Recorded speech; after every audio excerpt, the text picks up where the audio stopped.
Hello students, start किया जाए। जो थर्मोडायनेमिक्स का क्लास टेस्ट हुआ है उसके क्वेश्चन को एक बार देख लेते हैं, ठीक है। एक गैस, पहला क्वेश्चन है, एक gas is being compressed adiabatically, the specific heat of the gas during the compression is. अच्छा क्वेश्चन है, कई बार डिस्कस कर चुके हैं क्लास में। क्या होता है स्पेसिफिक हीट का formula? Delta Q is equal to N C delta T. तो बेटा जी सी की वैल्यू क्या हो जाएगी? C is equal to delta Q upon N delta T, ठीक। अगर बात करते हैं हम लोग एडियाबेटिक प्रोसेस के लिए, तो एडियाबेटिक प्रोसेस के लिए हीट कांस्टेंट है, that is delta Q zero. तो डेल्टा क्यू जीरो हो गया तो सी की वैल्यू क्या हो जाएगी? जीरो। तो अगर बात कर रहे हैं स्पेसिफिक हीट आपकी एडियाबेटिक के लिए तो क्या हो जाएगी? जीरो। अगर ये आइसोथर्मल के लिए पूछ लेता तो आइसोथर्मल में डेल्टा टी जीरो हो जाता। तो आइसोथर्मल, ये एडियाबेटिक के लिए अगर जीरो है तो आइसोथर्मल के लिए कितना हो जाएगा? Infinite. If you are talk about CP मतलब कांस्टेंट प्रेशर के लिए, आइसोबारिक के लिए क्या होगा? F by two plus one R, और गामा के टर्म से बात करें तो R gamma upon gamma minus one. अगर सीवी की बात किया जाए, अगर कांस्टेंट वॉल्यूम पे पूछ ले, डेट इज आइसोकोरिक प्रोसेस, कितना हो जाएगा? एफ बाई टू आर, और गामा के टर्म्स में R upon gamma minus one. तो ये क्वेश्चन तो मान लीजिए एक ही पार्ट पूछा था, लेकिन आपसे कुछ भी पूछ ले, एडियाबेटिक बोले तो जीरो, आपको आइसोथर्मल बोले तो इनफाइनाइट, आइसोबारिक पूछे तो ये, आइसोकोरिक पूछे तो ये। समझ में आएगी नहीं यार? चलिए अगला क्वेश्चन डिस्कस करते हैं। अगला क्वेश्चन ये है अपने लिए, देखिए अगला क्वेश्चन क्या है? When an ideal diatomic gas it heated at constant pressure. Constant pressure की बात कर रहा है, तो कांस्टेंट प्रेशर पे हमारे पास तीन चीजें हैं, delta U ratio, delta Q ratio, delta W.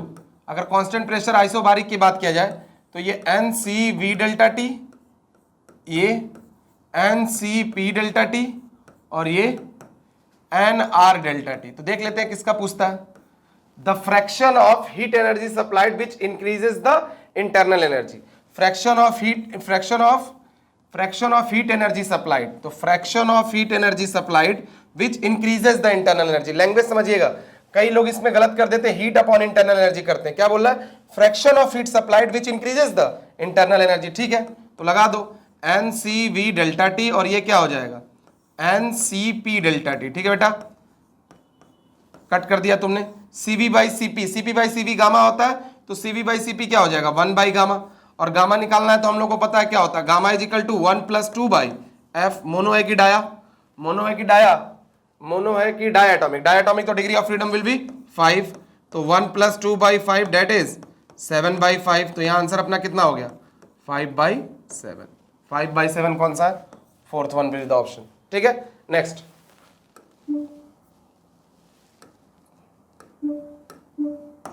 देखिएगा, थर्ड क्वेश्चन क्या है? Speed of sound in gas is v and RMS velocity of the gas is c, what is the ratio of v by c? आसान question है। Velocity of sound हम लोग जानते हैं क्या होता है, under root gamma R T by M.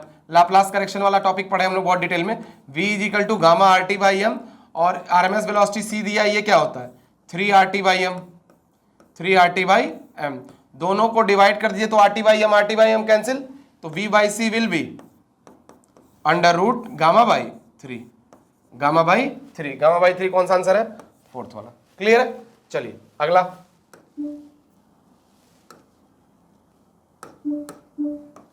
देखिए, बहुत आसान क्वेश्चन है। वी आरएमएस, वी एवरेज और मोस्ट प्रोबेबल से, देखिए स्टार मार्क क्वेश्चन है, ये है तो इजी लेकिन पूछा जाता है। ये V RMS, V average, most probable में सबसे ज्यादा कौन होगा? तो बहुत आराम से बात है, V RMS is greater than V average and then most probable. कैसे याद रखते थे? ये क्या होता है? Under root 3 R T by M, under root 3 R T by M. ये क्या होता है? 8 R T by M, 8 R T by pi M. और ये क्या होता है? Under root 2 R T by M, ठीक। R T by M, R T by M, R T by M cut गया, और 8 बाई पाई किसके बराबर हो जाता है? अराउंड 2.5। तो this will be root 3 is greater than 2.5 root 2। कैसे याद करते हैं? कैसे याद करते हैं? इसको शॉर्टकट सिखाया है, दुनिया का सबसे बड़े नाम जय Shri Ram, RAM। Root mean square, average and most probable. Sorted है? चलिए आगे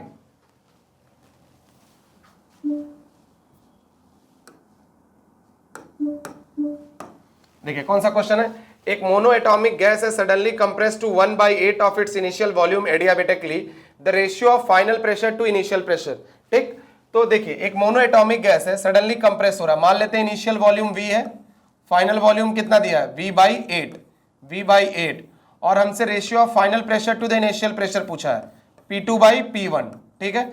एडियाबेटिक में P और V का क्या रिलेशन है, PV gamma is equal to constant, क्या पढ़े हैं, PV gamma is equal to constant, TV gamma -1, P1 minus gamma, T gamma is equal to constant. थोड़ा अप्लाई कर दीजिए, P1 V1 gamma is equal to P2 V2 gamma, तो क्या पूछा था आपसे P2/P1, क्या पूछा था P2/P1, तो क्या आ जाएगा V1/V2 अपॉन गामा, ठीक। तो ये बोला है V और ये क्या है V/8, गामा की वैल्यू निकालनी पड़ेगी। गामा की वैल्यू फिर वही बात, gamma is equal to 1 + 2/f, mono की डाया, मोनो एटॉमिक, तो degree of freedom will be 3, that will 5/3, तो V से V कैंसिल हो गया, 8 ऊपर जाएगा तो 2 का क्यूब 5/3, 3 से 3 cancel, 2 to the power will be 32/1, 32 ratio कौन सा है, ये क्वेश्चन हो गया, क्लियर है। चलिए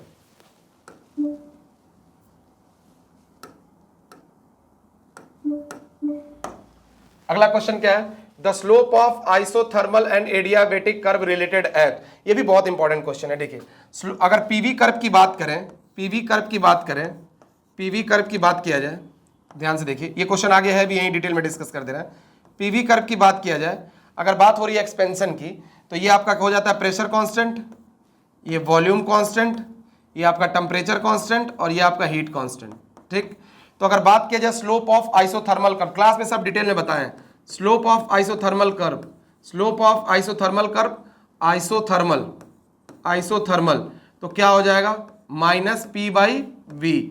स्लोप ऑफ एडियाबेटिक कर्व, क्या हो जाएगा -γ/P/V। तो यहां से साफ साफ दिख रहा है कि जो एडियाबेटिक कर्व है वो गामा टाइम्स है स्लोप ऑफ आइसोथर्मल कर्व, इसीलिए जब डिक्रीज करता है तब भी गामा टाइम्स, और जब इंक्रीज करता है कंप्रेशन में तब भी गामा टाइम्स। अब स्लोप ऑफ आइसोबारिक की बात कर लिया जाए, स्लोप ऑफ आइसोबारिक कितना हो जाएगा, slope of isobaric PV diagram में देखिए पैरेलल है तो m is equal to tan theta, that will be 0। और अगर बात कर लिया जाए स्लोप ऑफ आइसोकोरिक की, इन पीवी डायग्राम, ये परपेंडिकुलर है तो m is equal to tan theta, that is 1090 undefined. तो ये आपका 4 चीज पूछ सकता है, जैसे मोलर स्पेसिफिक हीट कैपेसिटी में चारों, उस तरह भी चारों, ठीक है। तो यही तो क्वेश्चन आसान था, जो एडियाबेटिक होगा गामा टाइम्स होगा, लेकिन सब याद रखिए, ठीक है। चलिए नेक्स्ट क्वेश्चन,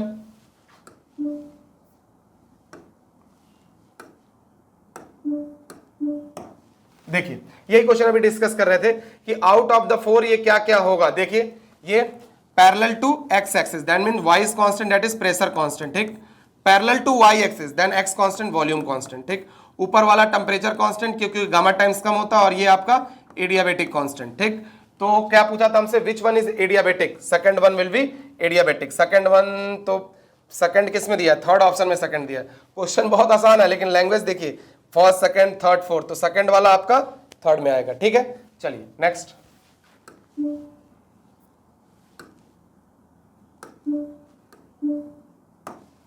क्या बोल रहा है कि ABCD वर्क डन बताओ, तो इससे आसान क्वेश्चन क्या ही बोलेगा, एरिया अंडर पीवी कर्व क्या होता है, work done, area under PV curve क्या होता है, वर्क डन। तो ले लो भाई, ये 3V0 तो कितना हो गया 2V0, ये 2P0 P0 तो कितना हो गया P0। रेक्टेंगल का एरिया कितना हो जाएगा, रेक्टेंगल का लेंथ इनटू ब्रेथ कितना हो गया 2P0 V0। क्लॉकवाइज है कि एंटी क्लॉकवाइज, एंटी क्लॉकवाइज, तो anti clockwise will be negative -2P0 V0। Area under PV curve आपको वर्क डन देता है, clockwise positive, anti clockwise negative. आगे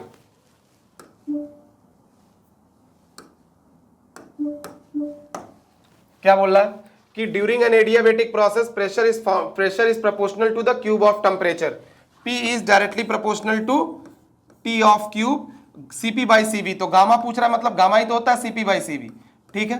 देखिए इस क्वेश्चन को करने के कई तरीके होते हैं, मैंने आपको क्लास में जैसा समझाया। देखिए P और T में रिलेशन क्या है, P1 minus gamma, T gamma is equal to constant, P1 minus gamma, T gamma is equal to constant. तो P1 minus gamma C to the power T by gamma, ये हो गया। तो अगर इसको लिखा जाए तो P1 minus gamma T to the power minus gamma. ठीक, तो इस चीज को हम लोग इधर लेके चले आए, P is equal to T to the power minus gamma upon 1 minus gamma. अब हमको अगर माइनस हटानी है तो क्या कर दें, P is equal to T gamma upon gamma minus 1। ये क्वेश्चन इस साल जेई के वन ऑफ द पार्ट्स में भी आया था, P T to the power gamma upon gamma minus 1। ये बहुत अच्छा मेथड होता है। इस तरह वॉल्यूम का भी बना लीजिए, वॉल्यूम का बना लीजिए। वॉल्यूम में क्या पढ़े थे, T V gamma minus 1, direct लिख रहे हैं टी वी गामा माइनस 1। तो अगर ध्यान से देखा जाए तो v gamma minus 1 is equal to T to the power minus 1, इधर को रिलेट कर लो तो v इज इक्वल टू क्या हो जाएगा, T to the power minus 1 gamma minus 1। तो v is equal to T 1 upon 1 minus gamma.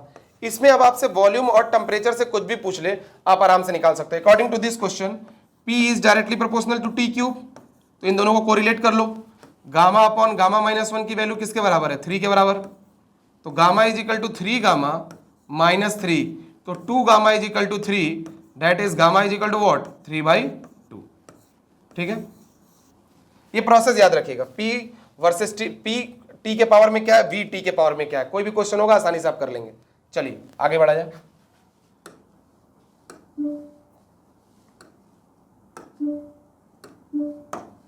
फिर वही बात, ये तो बहुत आसान क्वेश्चन है कि वर्क डन बताइए। पीवी कर्व है तो एरिया अंडर पीवी कर्व क्या होता है, एरिया अंडर पीवी कर्व आपको वर्क डन देता है। देखो ये भी एक ट्रायंगल है, ये भी एक ट्रायंगल है, ये भी एक ट्रायंगल है। तो देखो इसकी वैल्यू भी सेम होगी, ऊपर वाले की वैल्यू सेम होगी। यहां ध्यान देखो, ये क्लॉकवाइज चल रहा है, ये क्या चल रहा है, क्लॉकवाइज, और ये क्या चल रहा है, एंटी क्लॉकवाइज। तो both are equal in magnitude and opposite in direction. एक क्लॉकवाइज है, दूसरा एंटी क्लॉकवाइज है, both are equal in magnitude and opposite in direction, hence answer will be 0। चलिए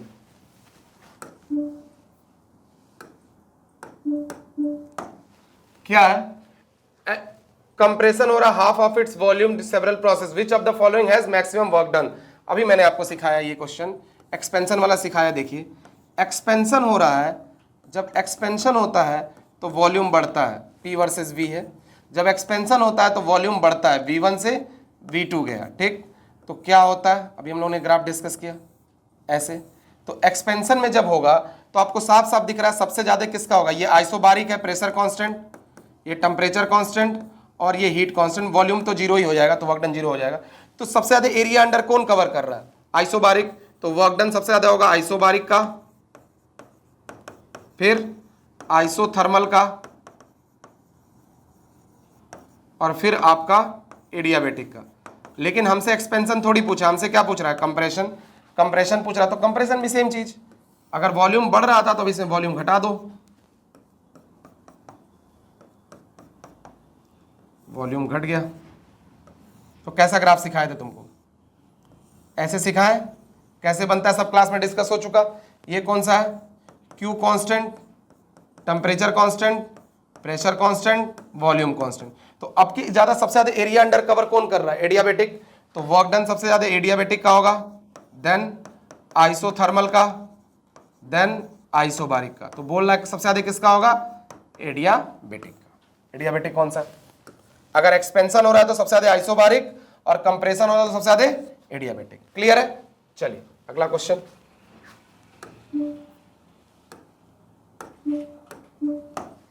चलिए क्या पूछ रहा है, the respective speed of the molecule, this the ratio of RMS velocity to average velocity. ठीक है, RMS velocity means what, root mean square. तो सबसे पहले स्क्वायर करो, 1 का स्क्वायर प्लस 2 का स्क्वायर प्लस 3 का स्क्वायर प्लस 4 का स्क्वायर प्लस 5 का square, root mean square, square करके उसका मीन, फिर अंडर रूट। तो 1 प्लस 4 5, 5 और 9 14, 14 प्लस 16 दैट विल बी 30, और 30 प्लस वो हो गया तो रूट 55, रूट 55/5 रूट 11 हो गया। कितना आ गया, रूट 11। अच्छा एवरेज पूछ रहा है, एवरेज वेलोसिटी क्या होगी, direct 1 plus 2 plus 3 plus 4 plus 5 divide by 5। तो 3 3 6 10 15, 15/5 3, root 11/3, root 11/3, answer will be 1। Sorted है। चलिए आगे, ऐसा बहुत आसान क्वेश्चन है लेकिन ऐसे ही पेपर में आते हैं। The average kinetic energy of hydrogen molecule at 300 kelvin is E at same temperature. ध्यान से, बहुत इंपॉर्टेंट है, same temperature, underline the term, same temperature the average kinetic energy of the oxygen will be. देखिए molar mass से आपको परेशान होने नहीं बात है।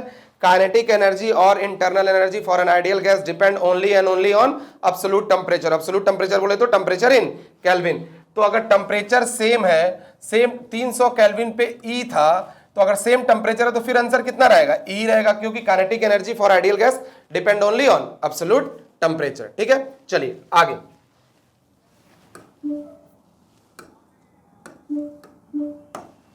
क्या है, the efficiency of Carnot depend on, बहुत क्लियर कट समझाया कार्नोट साइकिल में कि इफिशियंसी ऑफ कार्नोट साइकिल सिर्फ डिपेंड करता है आपका सोर्स और सिंक टेम्परेचर पे, और किसी टेम्परेचर पे डिपेंड नहीं करता। क्या, कोई भी वर्किंग फ्लूइड पे डिपेंड नहीं करता।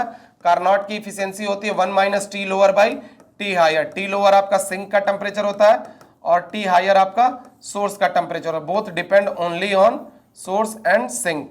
तो temperature of source and sink और किसी फैक्टर पे डिपेंड नहीं करता है। ठीक, अब क्या है, a gas mixture consist 2 mole of oxygen and 4 mole of helium at temperature T neglecting all vibrational internal energy. बताइए, तो हम लोग law of equipartition of energy से पढ़े हैं, delta U is equal to N F by two R T. अच्छा, तो 2 मोल दिया है, 2 मोल ऑक्सीजन, 2 और ऑक्सीजन डायटोमिक है तो 5 बाई टू आर टी। ठीक, तो यहां से 2 2 कट गया, 5 आर टी आ गया। ठीक, उसके बाद अगर delta U is equal to N F by two R T रखते हैं, ध्यान से देखो एन की वैल्यू कितना दिया है फिर 4, और आपका हीलियम क्या है, हीलियम मोनो एटॉमिक। ठीक, R into T, noble gas है ना, तो ऑल नोबल गैस मोनोएटॉमिक में आता है। 2 2 जा 4, 2 3 जा 6 आर टी। बेटा जी 5 R T and 6 R T, answer will B 11 R T. तो 11 R T will be the answer. ठीक है, चला जाए आगे।